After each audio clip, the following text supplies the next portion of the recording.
ang bongga-bongga ng medium chikahan na to kasi nga, magbabalik ang mga dapat magbalik.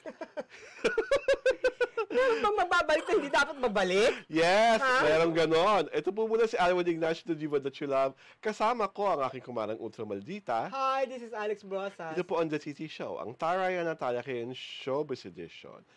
Bound to air na on regular at free TV ang pinag-uusapan noon sa Prime Video a year ago or a few months ago ang worldwide hit na linlang na pinagbibidahan nila Kim Chiu, Paolo Avellino, JM De Guzman, Kyla Estrada at ni Miss Maricel Soriano. So ano ba muna ang kaabang-abang sa linlang ngayon na sa free TV na ito? Ang sabi ni Avellino sa isang interview ay may mga eksena na hindi pa na ipapalabas na idadagdag rito for free TV.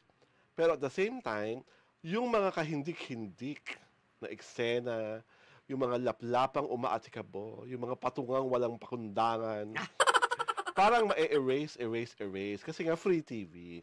Baka naman ma-double rated SPG ito ng MTRCB, alam nyo na. Baka maging national issue na naman. Pero more than that, ang kinaabangan ng lahat ay syempre pa, ay kung aamin na ba talaga si Kimberly at si Paolo Michael sa totoong estado ng kanilang relasyon. What do Paolo Avellino and Kim Chiu really mean to each other? Magkaibigan lang ba? O magkaibigan, kumaring ultra maldita? What say you? Ang feeling ko, parang hindi pa sila amin kasi may next project pa sila eh. Di ba? Magiging ano yun eh. Sorry I'm just telling the truth. Yun, hindi man the truth. It could be wrong. I could be wrong, di ba? Pero yun ang feeling ko. Ano parang ngayon? Oo. Kailangan, tutuksuhin lang tayo. Kailangan ma-harness pa yung ma-maximize, aray ko. Ma-maximize yung yung space, yung time, di ba? So parang ngayon, tukso-tukso lang, patsikin-tsikin, lambingan-lambingan. At saka, it's too early to make amin because mapupulaan si Kim.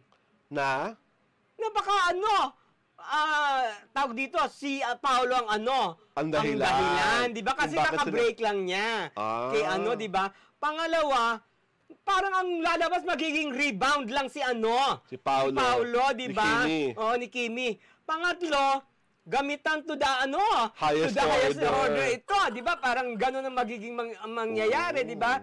So maraming negativity yung magiging pag-amin kung aamin man, di ba? Ngayon, para to maintain the mystery, baka aamin sila pag break na. Charot! Diba? Kaya kasi parang feeling ko ang gagawin nila muna ngayon, titillate the audiences. Pakiligin, palalain ang mga imahinasyon. Kasi nga sa X, social media ng X, ang lala ng mga imahinasyon ng lahat ng tao.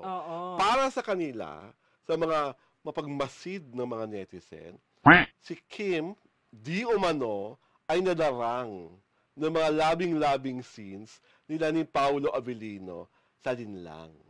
At yung pagkadarang na ito, again, di umano, ay isa sa mga dahilan na pinagselosan ni Alexander Cian Lim. At lalo pa raw tuminde, di umano, ang off-screen lambingan nitong ni Pao at ni Kim nung nagkaroon sila ng pagkakataong bagka-show sa Milan. Nag-asap ata sa Milan. Yeah, At yun doon, kitang-kita na ang hindi maitatagong closeness ni Kimberly at ni Paolo.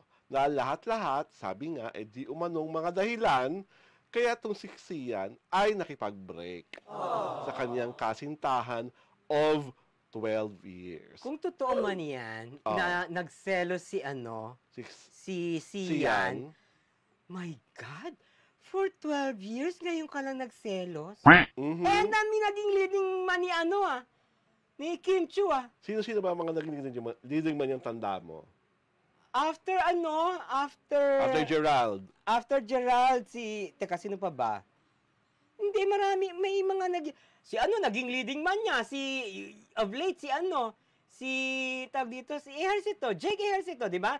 For feet, Oo, di Pero ba? parang hindi naman kasi selos si J.K. Hersey to. Naku ibig ko sabihin, may nakita siya. Siguro pinaniwalaan niya yung nakita niya. Or may narinig siya at pinaniwalaan niya Yun ang binigyan ng credit. Binigyan ng ano. Ng kredito. Or, it could be, ginawa na lang niyang escape yon para maka-escape kay Kim. Oo. Kumbaga, it was a perfect scheme for him to to break off. Oo, to break off with with Kim, di ba? It could be that. Pero para pagsilosan mo, I mean, you are in the same business. Di ba? Pareho kayong artista. Pareho kayong artista. Dapat naunawaan mo yon. Alam mo yon. Not unless, kinumpronta mo si Kim at sinabi niya na, oo, nililigawan ako ni ano. Or oo, mahal ko si Paolo. Oo, di ba? Eto ha, I will reveal this. May alam ako before. You know Richard Gomez. Don Sulweta. Ay, oo, nakwento mo na yun. Diba? Awan aga. Pinangalanan ko ba? Oo. Ikaw na pangalan, luka-luka ka. Okay na yan. Wag na yan. Di ba parang ganon? Ibig ko sabihin, parang, siyan, ano ba? Selos lang, ano na? Parang hindi believable masyado. At saka hindi. Saka hindi You've known her for 12 years? At if biglang selos? Chogi? At if I remember it right, gumawa ka ng bold movie, Sian. Kasama mo who's that girl? I don't know. Yung Sin Island. Oo, sexy siya doon. Oo. Gumawa ka ng bold movie. Pero never nagselos si Kim. Oo. Kasi alam ni Kim, uma-acting ka lang. At saka hindi Sa 12 years nyo, biglang nagselos ka. Chogi ka agad? Ano yun? Well, diba? that I cannot answer dahil syempre, meron namang ibang dynamics ang relasyon nilang dalawa. Sa bagay, di ba? Diba? Ang sa akin lang, tama naman si Kumaring Ultramaldita sa kanyang obserbasyon na hindi aamin si Kim at si Paolo tungkol sa totoong estado ng kanyang relasyon. Kasi nga, lahat ay komplikado pa. At marami pang mga tao ang mas lalong masasaktan kung agad-agaran naman ang pag-amin. Kumbaga, paghilumin muna. May tamang panahon naman ang pag-amin sa lahat, di ba, Mara? Oo. Sabi ko nga sa'yo, most people in show business are not brave. Di ba? Dapat, kaya bilib ako kay Catherine Wala pang 1 week, alam nang sumasabog na yung chiya, pak! Di ba? O, inano niya, tapos ang kwento. Ang maloka tayo kung balang ina-anticipate natin. Hindi mo kasalita si Kim. Yung pala, brave red as Catherine. Hindi. No, she will not do that. Talaga? Oo. Sure ka? Oo. Hindi niya gagawin yon. Pag ginawa niya yon, unang-una masisira siya. Okay. Kasi, sasabihin ng tao, ay may reason naman palang May may matibay na reason naman pala si Si Sian. Si Sian di ba paano mali kung biglang out of the blue, si Paolo pala ang biglang umamin? Di better. Better kung si Paolo. Kung si Paolo, kasi at least, yung gayang umamin, di ba? Na siguro... Nagpakalalaki. Sorry pero na-fall in love din ako kasi magkasama kami palagi. Tapos magkasama kami din sa another project. Di ba, familiarity, di ba, yung nagpa-in love sa kanila. Familiarity breeds romance. Oo, di ba, hindi contempt. Charot! Di ba, yun, it's okay, di ba? Kaso nga, walang mangyayaring ganyan. Oo. Sure na sure ka dyan. Walang mangyayaring ganyan, oo. Not unless, ikaw umamin para sa kanila, charot! Ito ko amin sa kanila, hindi ko alam tungkol sa relasyon ng dalawa, ikaw, di ba, feeling close ka kay Paolo, na? Yeah, my God! Close, but I don't meddle. Sa kanyang personal affairs. Naku, you're not a meddler? Hindi, hindi! Bet meddler ka! Ano ka? Kala mo lang hindi, pero bet meddler ka, no? Well, ako excited na, I'm sure, ang mga tao nakasubscribe sa Prime Video para i-compare at contrast sila kung ano ang kaibahan ng nasa Prime Video at kung ano ang meron sa Free TV tungkol dito sa Linlang. But rest assured, everyone, na talagang Linlang gave Kim the chance to shine as a mahusay na actress. Oo, at yan ang isang katotohanan na talagang pag napanood nyo na lang, sasabihin nyo, ay, oo nga.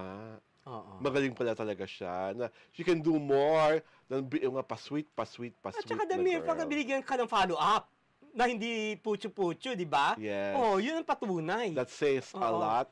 And that says a lot as well na talagang meron hordes of Kim Pao fans or na talagang mahal na mahal sila at susuportan sila ng bonggang-bonggang-bongga. And on that note, ito po si Alwin Ignacio, the diva that you love. Kasama ko, aking kumaring Utsang Maldita.